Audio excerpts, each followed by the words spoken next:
गणनायकाय गणदैवताय गणाध्यक्षाय धीमहि गुणशरीराय गुणमण्डिताय गुणेशानाय धीमहि गुणातीताय गुणाधीशाय गुणप्रविष्टाय धीमहि एकदन्ताय वक्रतुण्डाय गौरीतनयाय धीमहि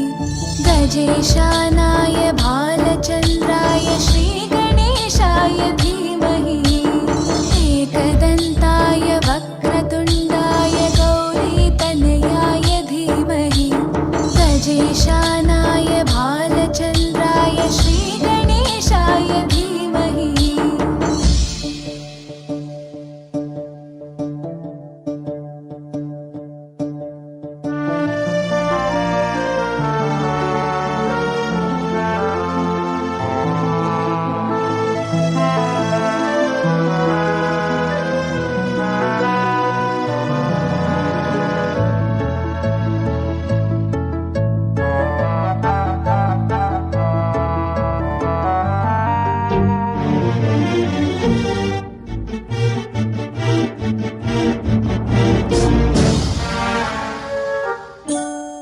गानचतुराय गानप्राणाय गानान्तरात्मने गानोत्सुकाय गानमत्ताय गानोत्सुकमनसे गुरुपूजिताय गुरुदैवताय गुरुकुलस्थायिने गुरुविक्रमाय गुह्यप्रवराय गुरवे गुणगुरवे गुरुदैत्यकलक्षेत्रे गुरुधर्मसताराध्याय गुरुपुत्रपरित्रात्रे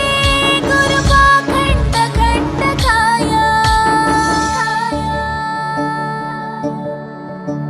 गीतसाराय गीततत्त्वाय गीतगोत्राय धीमहि गूढगुल्फाय गन्धमत्ताय गोजयप्रदाय धीमहि गुणातीताय गुणाधीशाय गुणप्रविष्टाय धीमहि एकदन्ताय वक्रतुण्डाय गौरीतनयाय धीमहि गजेशानाय भालचन्द्राय श्रीगणेशाय धीमहि एकदन्ताय वक्रतुण्डाय गौरीतनयाय धीमहि गजेशानाय भालचन्द्राय श्रीगणेशाय धीमहि ग्रन्थगीताय ग्रन्थगेयाय ग्रन्थान्तरात्मने गीतलीनाय गीताश्रयाय गीतवाद्यपठनाय